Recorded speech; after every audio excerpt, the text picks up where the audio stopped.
Alors, merci à Saphir de me permettre de présenter les résultats de cette étude du service du docteur Gatinel.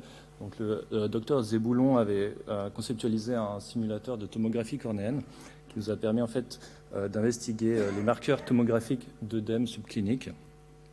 Je n'ai aucun conflit d'intérêt. Donc, pour rappel, un œdème subclinique dans la dystrophie de Fuchs est visible principalement à l'aide de 3 marqueurs tomographiques. Donc, la perte du parallélisme des isopatchs, qui sont ces lignes d'épaisseur identiques dans les cartes pachymétriques, et ainsi que le déplacement du point le plus fin, qui va s'éloigner en fait de l'apé cornéen typiquement, et on verra apparaître une dépression focale au niveau de la face postérieure dans les cartes d'élévation. En général, 2 sur 3 critères sont présents en cas d'œdème subclinique.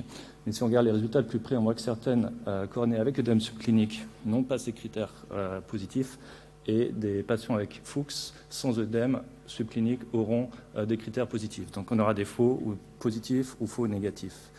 Alors on a regardé ça un peu de plus près. On a téléchargé des cartes pachymétriques et d'élévation de la face postérieure dans ce simulateur et vraiment simulé différents épaississements échelonnés de 5 à 50 microns. D'abord focaux, donc avec des diamètres de 3 mm, puis diffus, donc vraiment de 10 mm, et regarder quelles caractéristiques vraiment cornéennes jouent un rôle dans l'interprétation de ces marqueurs. Donc ça, c'est pour démontrer comment fonctionne ce simulateur. Là, on a un épaississement qui va être simulé à différentes localisations, et on voit apparaître donc cette dépression au niveau de la carte d'élévation postérieure et cette perte de parallélisme des isopatchs. Alors, si on regarde toute localisation confondue, on voit que dans les œdèmes focaux, on a assez rapidement ce qu'on appelle des faux positifs, parce que vraiment avec des épaississements faibles, de 10 à 20 microns, on a déjà 1 voire 2 critères qui sont positifs, alors qu'on ne simule pas encore un œdème subclinique. Pourquoi est-ce ainsi? Si on regarde plus précisément, le dépassement du point le plus fin, il va être très sensible à où se situe en fait cet œdème subclinique ou cet épaississement qui sera simulé.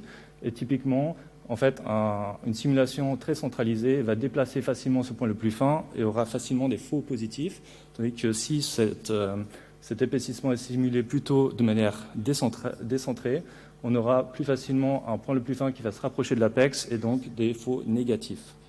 Contrairement à la dépression focale postérieure, là aussi, ça sera très sensible à où se situe l'épaississement et aussi à la toricité de la cornée. Donc, si on prend une cornée typiquement prolate avec un astigmatisme direct, au niveau central, on verra très facilement apparaître une dépression focale négative avec des faibles épaississements, tandis qu'un épaississement décentralisé, plus en périphérie où on a déjà des valeurs négatives d'élévation dans un astigmatisme direct, elle sera un peu camouflée et donc on aura plutôt des faux négatifs.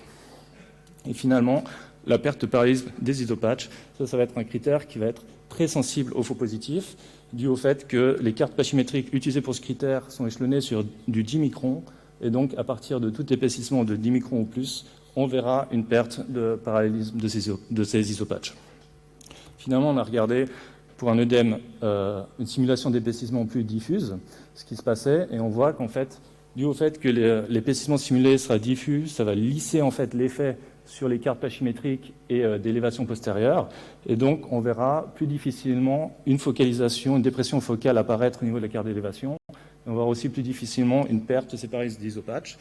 Et c'est pourquoi on voit dans nos résultats que même avec des épaississements conséquents de 30 à 50 micromètres, donc qui simulent réellement un œdème subclinique, on aura toujours une bonne partie de nos cornées qui auront un seul critère positif sur les 3, et donc qui ne seront pas considérés comme des œdèmes subcliniques et qui seront donc faussement négatifs.